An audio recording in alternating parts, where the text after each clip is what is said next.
What did he do to make this house so evil? Murder, vampirism, cannibalism, drug addiction, alcoholism, sadism, mutilation. How did it end? If it had ended, we would not be here.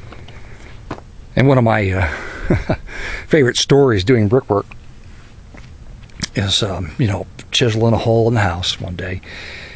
And the brick is just so wet in some areas. It's just, I found like plants growing in it. I mean, it's that bad. And I was taking some brick out, and I noticed like there's this tingling in my fingers, and I couldn't, like, what the hell? And sometimes when I'm doing this, I'm not wearing gloves, and I'm shoving mortar in my bare fingers, and the lime and the cement burns holes in your fingers. Have you ever had that happen? So I figured, like, well, my fingers that messed up yet? I'm looking at them. No, they look okay. And I realized that there's, short in some of this Romex wiring that I can't get to in the attic. Well, it's like sealed, space that's up against the wet brick. And the house is like trying to kill me with electricity, like trying to electrocute me. Yeah. So I thought for years this house was actually trying to kill me, and it's not finished yet. It's still working on me. I'm sure it will win. What's the old saying? It's never over. No, you're not dead until your house is dead. How much house repair can you take before your heart gives out?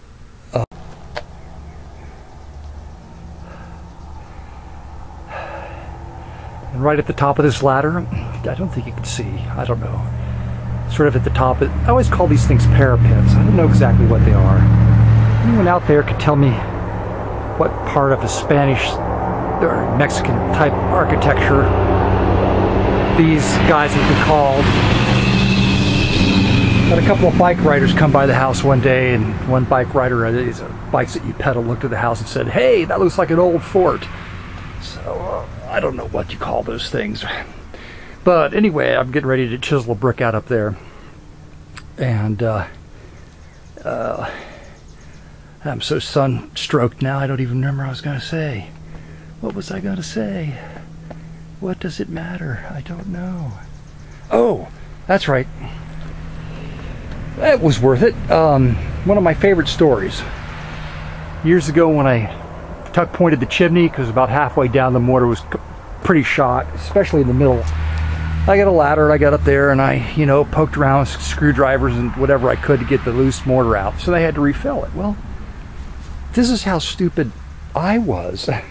So you all have to start from like the ground level of stupidity and hope it doesn't bite you in the ass. But right about where the air compressor was, I had a step ladder turned with this against the steps, and I had two boards going across the step ladder onto the steps so that I can get some extra length on my ladder. Well, you see how I've got my ladder now sitting on that cinder block?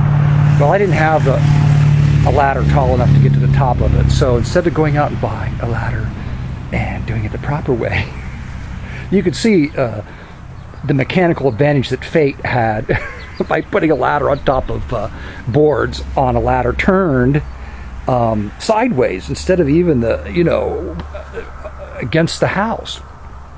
So I'm up there all the way at the top, and I've got the air compressor. It's out here basically about right where this stonework is that I put in right here, and I'm up there, and my weight, whatever I was doing, pushed the boards and the ladder over. So I'm in midair up there, and I had enough time on the way down to think to myself, do I want to hit this rockwork where the little angel's sitting, or my compressor? I had enough time to turn around in midair and to consider what I wanted to hit on the way down. So the rockwork didn't appeal to me. The air compressor seemed like a softer target, so I landed with all my weight on my leg extended into the air compressor, knocking the air compressor over. Well, since at the moment I felt no pain, I jumped up, and of course the first thing you do when you're really, really stupid is to look around to make sure nobody saw what you were doing, right? And then the next thing you do is like, Jesus Christ, my air compressor's turned over, oil's getting up, and you know, that's no good. So I turned the air compressor over. Then I realized I was really hurt. It's like, holy crap. And as the minutes went by, my knee got so stiff I couldn't walk on it. I thought I'd really ripped something bad. It was really bad. So I went to bed that night and I thought, there's no way I'm going to be able to get up in the morning after falling all that way. But, you know, sometime early in the morning, you know, I got up to get a drink of water, I jumped out of bed, and I just stopped and thought, oh crap, I waited for the jolt of pain and it didn't come. The knee was slightly stiff, but I was fine. That was another one of those weird moments in life when you just don't know what the heck's going on. So that's like my brick story number 2. Brick story number 2. See, that's a much better hole. That's a much better hole. That's not even standard. 1, 2, 3, 4, 5 bricks. Not a bad hole. This is what you deal with, folks, when you have an old, wonderful old house. This old house. No, I have an idea for a new show. This old house. This old mother pile of mother house. A piece of shit. Join me for the next episode. See, when I bought the place, I had already done another place, the turn of the century, story and a half brick, and it took me 3 years, and I did, you know, all the work, and I was still learning. In fact, one of my favorite stories is putting mud joint compound on this drywall that was hung in the unfinished attic area, and I put on layer and layer after layer, and I was like, what is wrong with this stuff? And at some point I realized, or somebody pointed out, that I was using topping compound rather than joint compound. So we all learned. Anyway, another thing about this house is that a woman committed suicide in the house.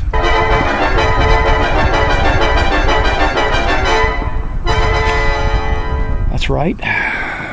And you know, it's funny, there are no signs of ghosts, but I put a cement cap on the chimney to keep it from leaking in, which it still does occasionally. There's a mortar between the tiles or shot for the furnace. That's rare, but is that I wrote Hell House. So when the next person comes in and gets up on the roof and looks at that, they're going to go, The house tried to kill me. It almost succeeded. So when I moved into the house, when I looked at this house before I bought it, and it was an auction, that's another odd story. When I looked at the house, I thought, oh, 7-month job, right? Well, what I didn't realize is that what felt, when I tapped on it, like original plaster to mortar to brick, was like an early form of mortar board, if I can call it that, like about 2 foot by 8 foot strips of mortar board, or like drywall type of material, nailed to furring strips on the existing walls, and then mortared and plastered on top of that, so I couldn't tell the difference. So when I saw water damage was only in that corner and that corner, and the owner, the person I bought it from, put on a new rubber roof, and it's completely worthless. I didn't know that at the time. So when I went to take care of the first wet spot and tore, you know, that out, I realized I was in big trouble, that all the exterior walls were like that, and I was going to have to tear off all the exterior walls. And there's a lot more to the story, but that was my introduction to the Hell House. The house from hell. Cue Hell House music. Lovely. You gotta smile. So, you know, instead of like losing my mind, I just went to work. Like, what the hell else are you gonna do? It's kind of like marriage. You work at it till it kills you. What was the strange secret which lay concealed behind the forbidden doors of the Castle of Blood?